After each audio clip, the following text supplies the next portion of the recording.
গাজার উদ্দেশ্যে পাড়ি দেয়া ত্রাণবাহী জাহাজ ম্যাডলিন থেকে ইসরায়েলের হাতে আটক হওয়ার পর অবশেষে নিজ দেশ সুইডেনে ফিরলেন পরিবেশ কর্মী Greta Thunberg.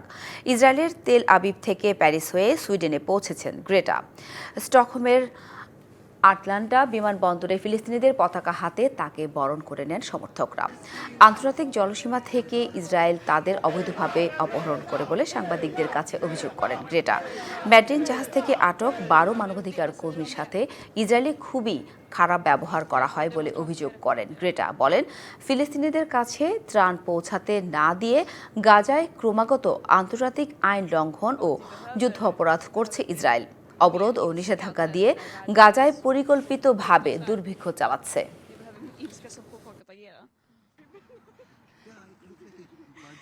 Greta, jag har hört att du har fått höra att Trump har pratat om dig.